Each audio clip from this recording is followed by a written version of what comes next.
Queria repetir aqui para você que as melhores coisas que você vai viver na sua vida serão em momentos como esse. Não necessariamente dentro da igreja, mas momentos em que seu coração estará sensível à presença de Deus, do Espírito dele.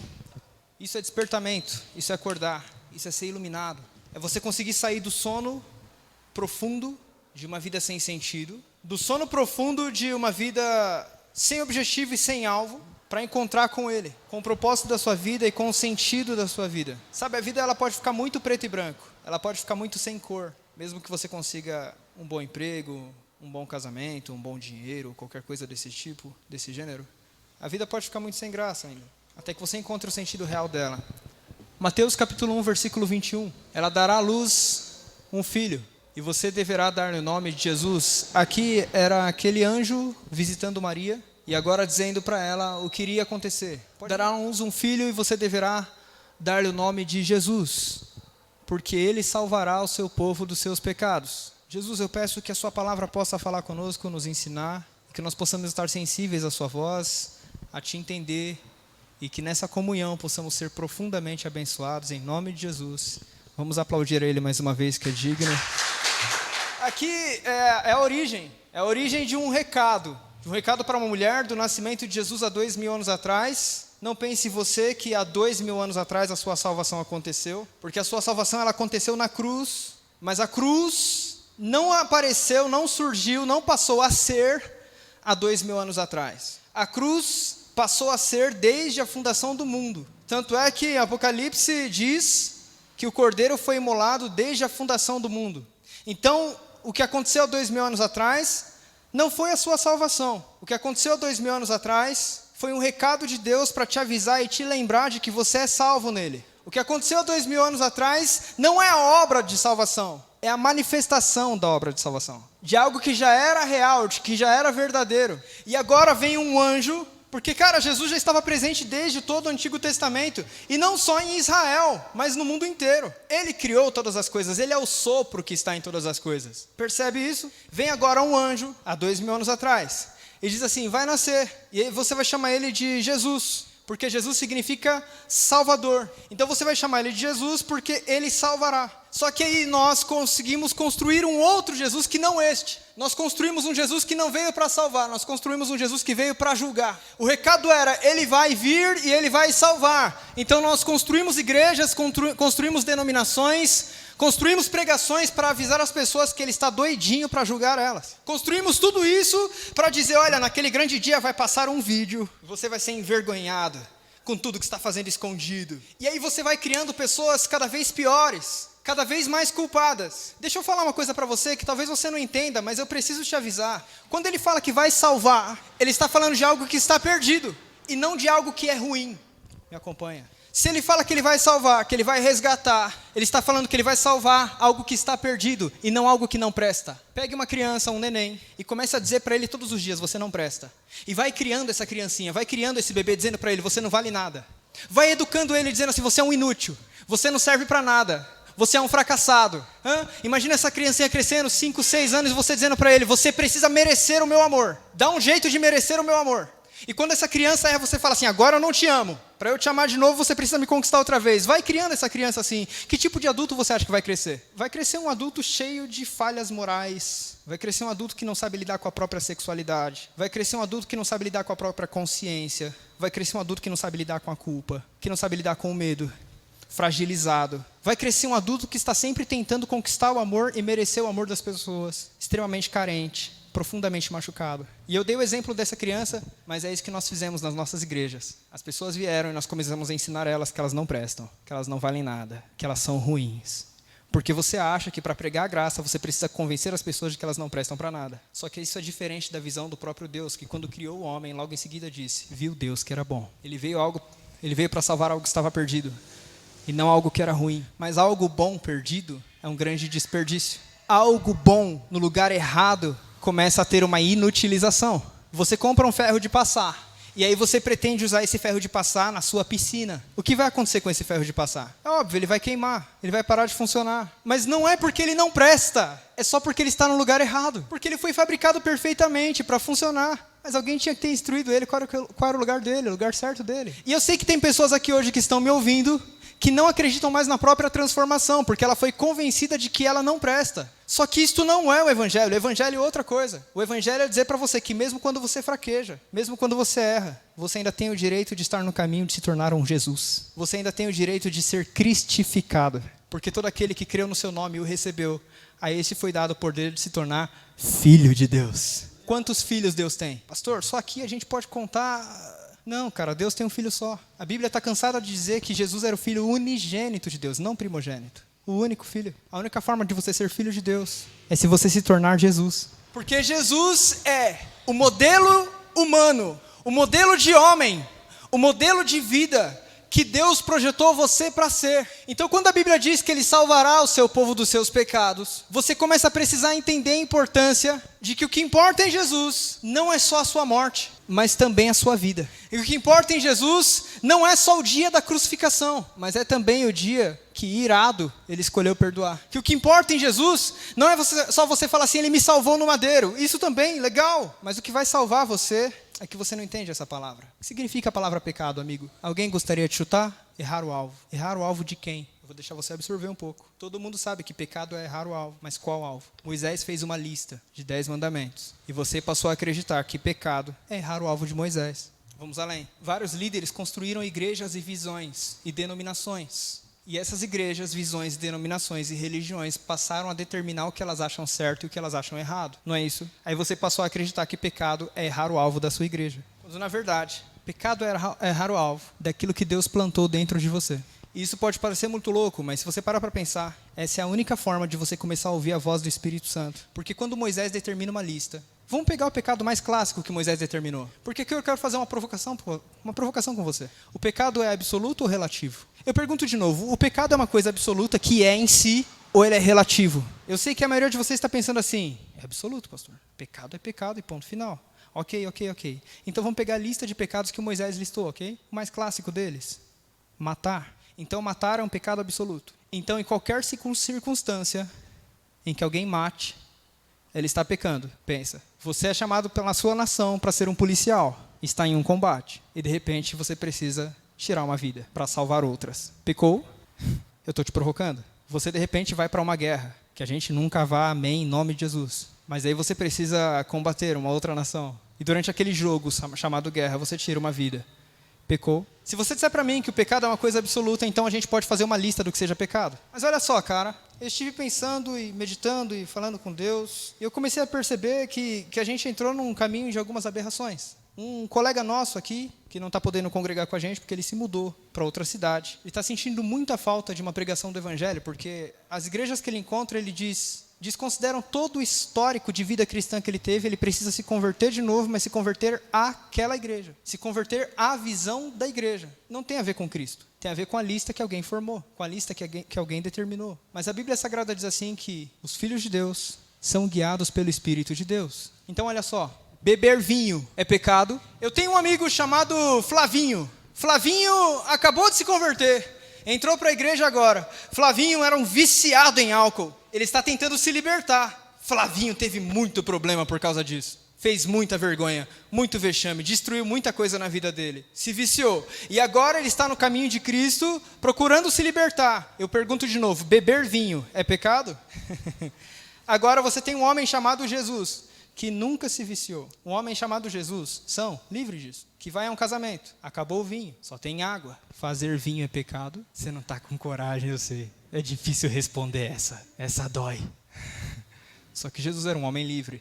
Então eu quero que você perceba que a única forma de você viver uma vida reta com Deus é se você for guiado pelo Espírito de Deus, não por Moisés. Ele veio para libertar o seu povo dos seus pecados.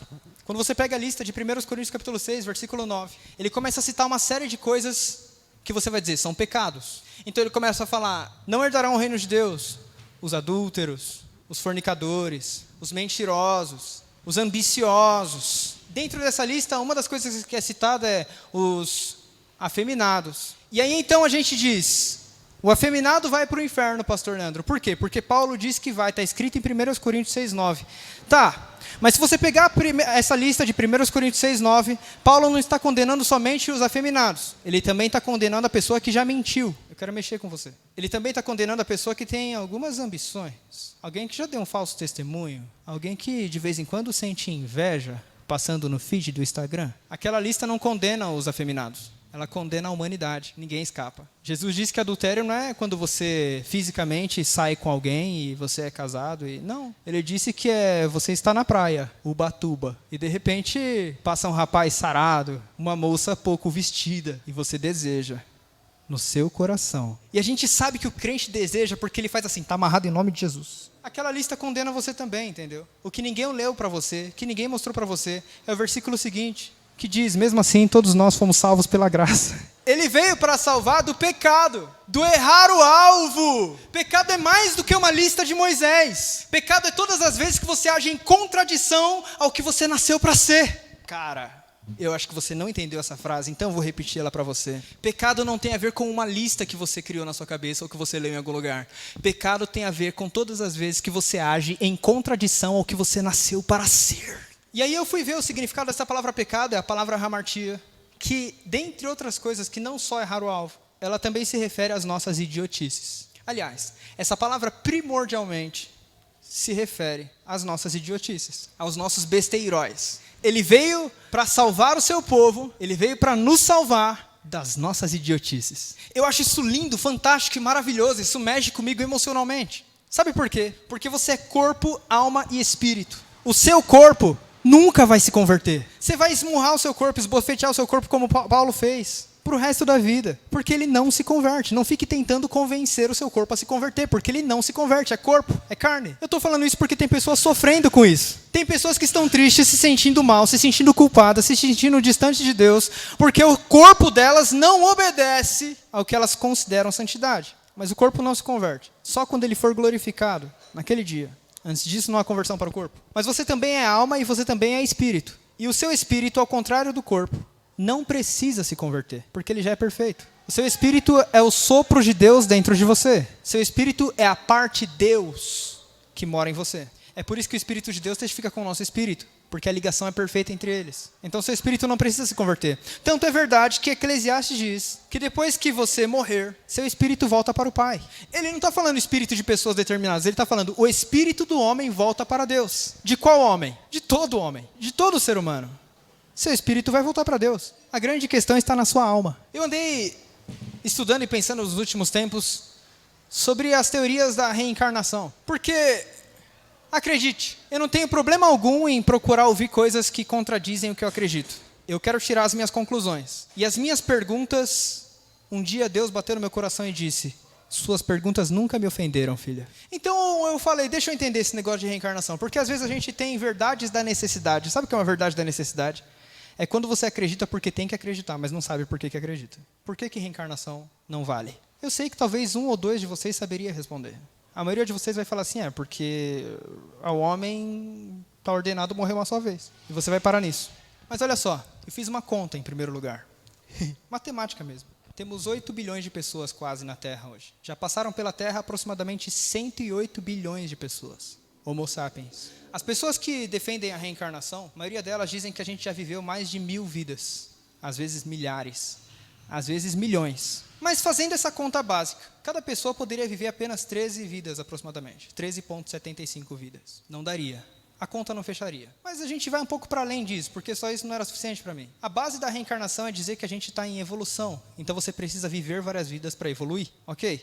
Então Jesus disse assim, é necessário nascer de novo. Então aquele que acredita na teoria da reencarnação diz assim, Jesus disse isso porque se você não nascer várias vezes, então você nunca vai poder evoluir. Tem sentido, né? Interessante. Legal. Porque essa pessoa acredita que o portal para a transformação humana é o órgão feminino. Mas então você começa a perceber que o homem não evoluiu nesses anos. O próprio Jesus disse, no fim dos tempos será como foi nos dias de Noé.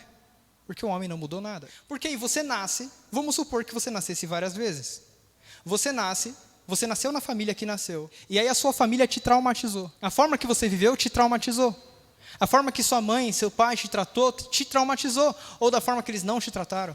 Te traumatizou. E aí você precisa curar tudo isso agora nessa vida. Aí você nasce em outra vida, em outro lugar, onde você vai passar fome.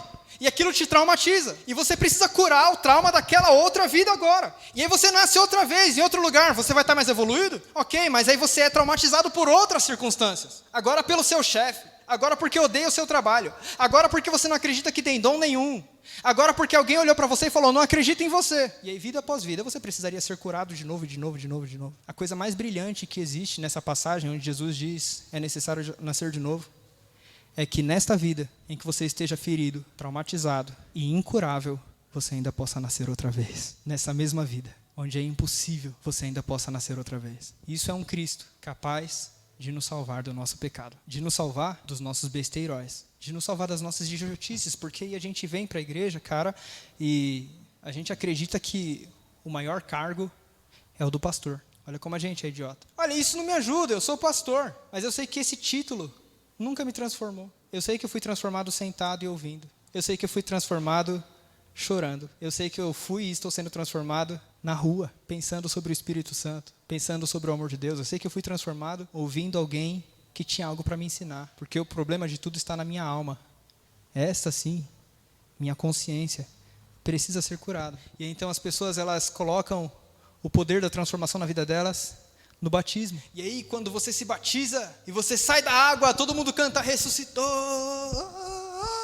Aí você fala, agora sim, eu ressuscitei. Que domingo maravilhoso que marcou a minha vida. Agora sim eu estou transformado, porque antes disso eu não estava, mas agora que eu saí das águas, certamente eu estou transformado. Mas aí vem a segunda-feira e ela prova para você que a água não te transformou. Sabe por quê? Porque a água é só um rito. O culto é só um rito. Eu sei que eu estou entrando em um ambiente sensível, mas eu espero que seu coração esteja desperto para entender uma coisa. João Batista disse, eu batizo com água, é só um rito. Mas depois desse batismo vem um que é mais poderoso que eu. Ele vai batizar vocês com fogo e com o Espírito Santo. Isso sim vai te transformar. Sim, a gente marca o culto, a gente marca o rito, a gente toca, a gente abre o culto, a gente faz louvor, a gente prega, mas eu não acredito que nada disso vai te transformar. Eu acredito que o que vai te transformar é aquele que vem após a gente. Sim, aquele que amanhã vai estar martelando no seu coração, ontem eu te toquei. Ele salvará o seu povo dos pecados. A gente continuou criando um monte de besteiras, a gente continuou criando um monte de idiotices, e todas essas idiotices que fazem parte da nossa vida, que a gente absorveu, que estão aí, elas são para serem curadas. Perceba isso. Não há problema algum em que você esteja perdido ou ferido, basta que Cristo te cure, e que você esteja disponível para isso, aberto a isso. Jesus, então, ele nasceu para ser não um ser divino que se destaca entre meros mortais. Esse que veio para salvar o seu povo das idiotices, ele não veio para ser um ser que todo mundo olha e admira e fala, ele é o cara.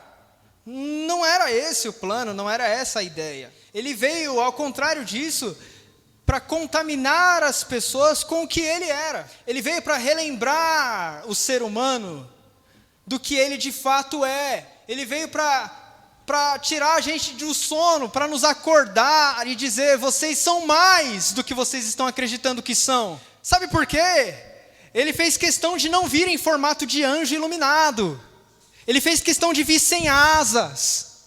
Ele fez questão de vir sem auréola. Ele fez questão de nascer como carne, ser criança, escorrer catarro, cair, tropeçar, ralar o joelho. Ele fez questão de passar por todo o processo humano. Ele fez questão de ser igual a você. Ele fez questão de que as pessoas pudessem registrar sobre ele que ele sentiu fome. Ele fez questão de deixar claro que o jejum deixava ele com fome. Ele fez questão de deixar claro que ele tinha sede, que ele sentia sono, que ele cansava. Ele fez questão, inclusive, de deixar claro que ele ficava bravo, que ele se irava, que ele se irritava. Ele fez questão de deixar tudo isso claro, para deixar claro que o poder não estava em Jesus, mas o poder estava no Cristo que morava em Jesus. O nome dele no RG não era Jesus Cristo, era Yeshua ou Jesus, tanto faz. Era Jesus. Cristo é uma atribuição de um título sobre algo que vivia nele. É por isso que eu repito sempre que Maria gerou Jesus, mas Cristo sempre existiu.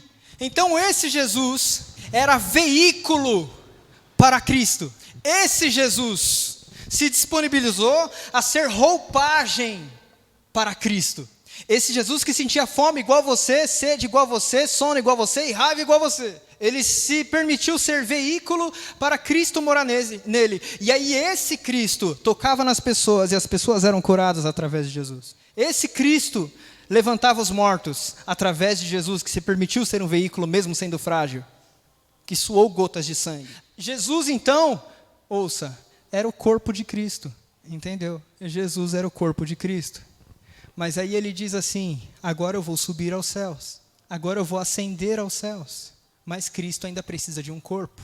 Então ele nos constituiu, igreja, o corpo de Cristo. Fechou a conta para você. Então você está aqui para ser o corpo de Cristo, para que o mesmo Espírito daquele que habitava em Jesus habite em você. É por isso que ele admitiu e disse assim, olha, só 3 anos e meio de ministério, não vai dar tempo de fazer tanta coisa.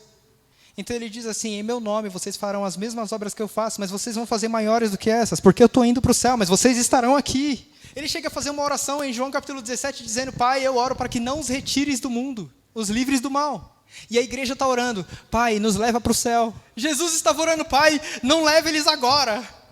E a gente está orando, Pai, eu quero subir. E Jesus estava orando, Pai, apenas livra do mal, mas eu preciso deles aqui para ser o corpo de Cristo ainda.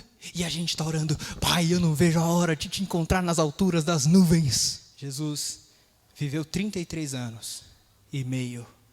É bastante para você? Você acha que alguém viver 33 anos é muita coisa? Se você teve algum amigo ou amiga que viveu apenas 30 e poucos anos, você ficou muito frustrado, muito triste. Eu tive um caso assim perto de mim.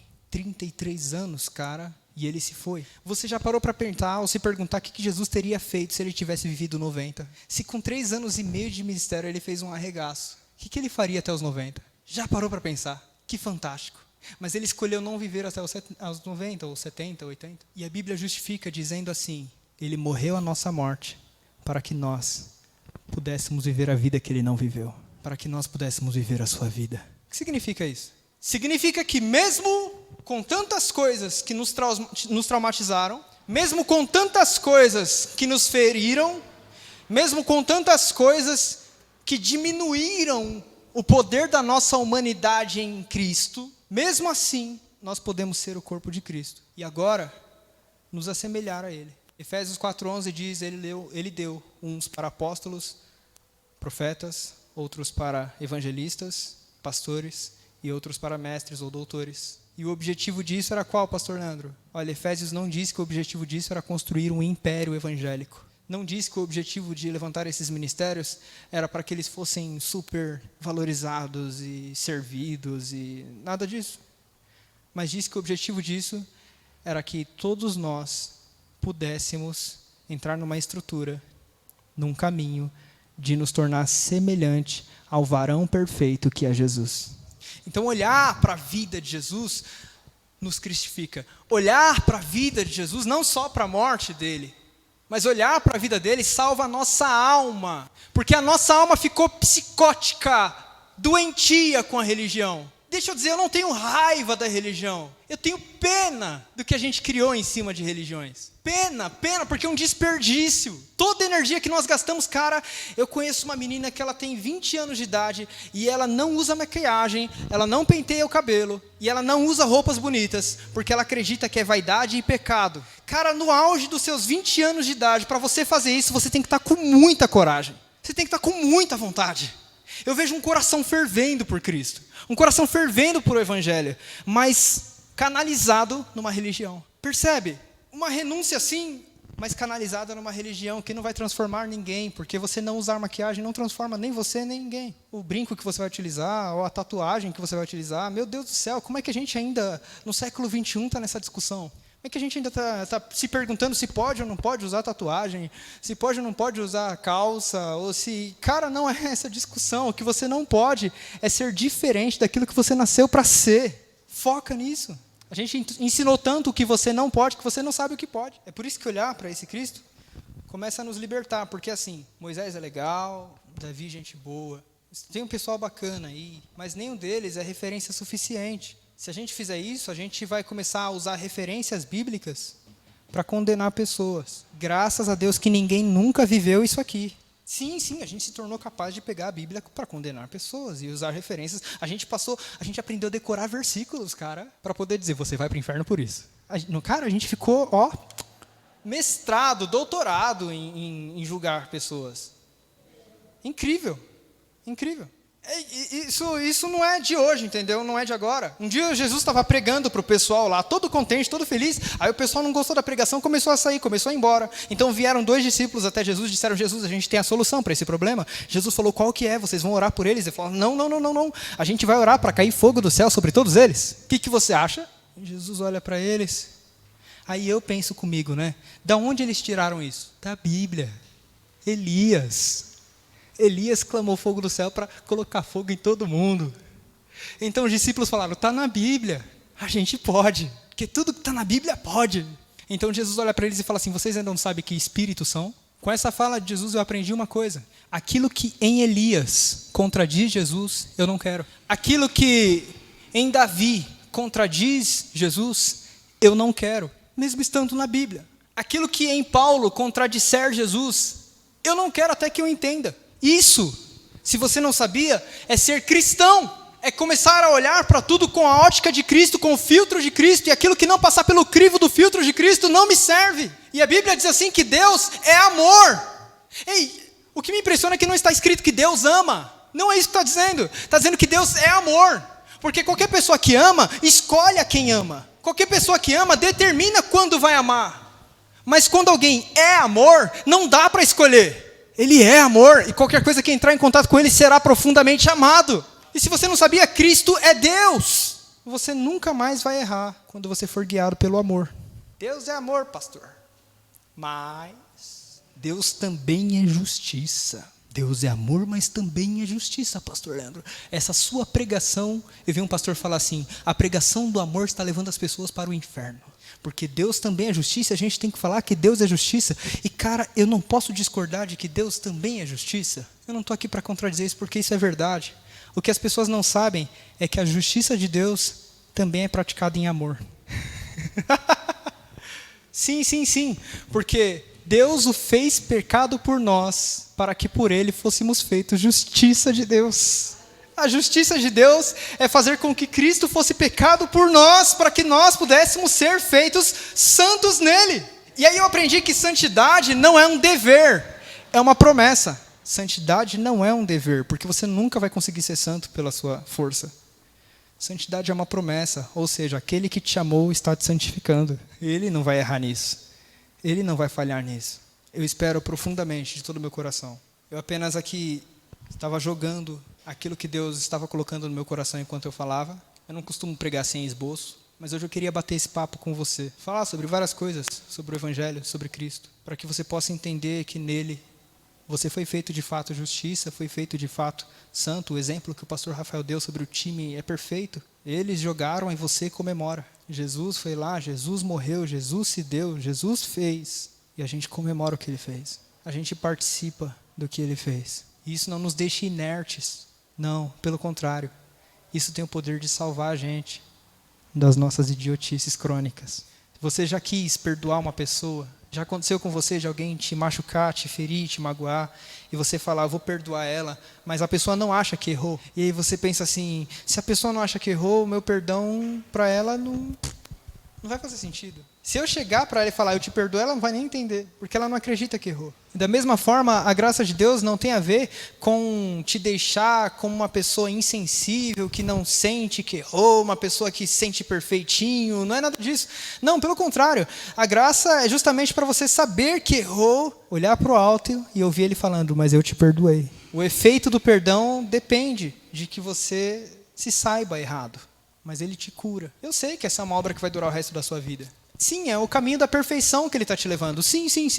Mas até quando você estiver velhinho, você ainda vai encontrar coisas a serem curadas em você. Mesmo que você nascesse 1000 vezes. Mas que a gente possa aqui, agora, hoje, nascer de novo. Quem foi que ensinou você que só se nasce de novo uma vez? Tantas vezes quantas necessárias, ou tantas vezes quanto você quiser, você pode te recriar. Você pode ressurgir. Você pode reaparecer. Você pode renascer. E aqui, hoje e agora, eu te convido a morrer mais uma vez. Morrer com Cristo, como Paulo disse: eu fui crucificado com ele. Porque Deus não acreditou na humanidade. Se Deus acreditasse na humanidade, ele não enviava Jesus. E Deus não veio para corrigir você, para fazer com que você ficasse um pouquinho melhor. Ele não veio fazer curativos. Ele não veio te melhorar. Não, ele veio para te crucificar com Cristo. para que você desaparecesse. E quando você renascesse com um novo nome, a saber, Cristo, sendo Filho de Deus. Vamos aplaudir ao Senhor que é digno. Acerca da Santa Ceia, a palavra diz assim: examine-se o homem a si mesmo e coma do pão. Então veja, a Bíblia não está dizendo examine-se o homem a si mesmo e veja se pode comer. Percebe? A Bíblia não está dizendo examine-se o homem a si mesmo e aí avalie se vai ou não comer. Não. A Bíblia diz avalie-se o homem a si mesmo, examine-se o homem a si mesmo e coma. E participe. Faça parte. Aí você vai falar assim, mas pastor Leandro, eu aprendi que se eu comer indignamente, eu estou comendo para minha própria condenação. Legal. Então, você está indigno por algum motivo para participar da Santa Ceia, certo? Certo, pastor. Ok. Então, vamos lá. O que você vai fazer daqui para o mês que vem para se tornar digno e participar? O que você vai fazer? Você entendeu que você não pode fazer nada, né? A única coisa que você pode é ser perdoado. E ser perdoado você não precisa esperar um mês. Seja agora, em nome de Jesus. Jesus disse assim para os discípulos, eu estou dando poder para vocês. E entre isso, lá em João 20, ele diz assim, a quem vocês perdoarem os pecados serão perdoados. Você acha que as pessoas só são perdoadas quando elas olham para o céu e falam, Deus me perdoa? Não. Elas também são perdoadas quando alguém olha para elas e fala, você está perdoado. Olha que incrível. Olha que incrível. Vê se não é bizarro para você. A gente acostumou com a ideia, com a estrutura, mas a gente não para pensar. A verdade da necessidade. Lembra que eu te falei isso? A gente não para pensar às vezes, mas olha só. Você fere uma pessoa. Você faz mal a uma pessoa. Aí você vai até Deus e diz, Deus me perdoa por isso. Vamos supor que você não tem a possibilidade de falar com a pessoa mais. Deus me perdoa por isso. Deus vai te perdoar sim ou não? Sim. Mas não é justo Deus te perdoar se aquela pessoa é que foi ferida e não Deus. Ela que tinha que te perdoar, não é? É, sim, seria. Só que o negócio é que Deus também é aquela pessoa. É por isso que Ele pode te perdoar nela. Aí a gente pega o pão, olha só, a gente pega o pão e a gente fica até tremendo. Porque esse pão é muito santo, esse pão é muito sagrado. Ele é muito santificado, ele é muito poderoso, muito ungido. Porque ele é o corpo de Cristo. E você está aqui focado no corpo de Cristo. Mas, na verdade, você está magoado com o corpo de Cristo que está do seu lado. O corpo de Cristo são as pessoas. Entende isso? Pastor Leandro, quer dizer que esse pão aqui não faz diferença nenhuma? Não por ser pão. Jesus, ele fez a ceia com pão e vinho. A gente vai fazer com Del Valle, mas vale também. Só que se Jesus tivesse feito com arroz e feijão, ainda seria ceia. Você pensa que o elemento da Santa Ceia é o pão e o suco de uva? Sério? Não. O elemento da ceia é a presença de Cristo. Esse é o elemento da ceia. Porque senão você vai ter que olhar para os meus irmãos africanos que não tem como fazer pão. E vai dizer para eles que eles não podem cear. O elemento da ceia não é esse pão. O elemento da ceia é essa comunhão maravilhosa que nós estamos aqui agora. Isso é o elemento da ceia. Todas as vezes que eu estou jantando com a minha esposa, nós estamos ceando. É uma santa ceia. Porque ele falou todas as vezes que vocês comerem em memória de mim. Olha, Jesus não disse, marquem uma data mensal para cear. Ele não disse isso. Ele falou, mas todas as vezes que vocês estiverem em comunhão, lembrando de mim, essa é a ceia do Senhor. Amém.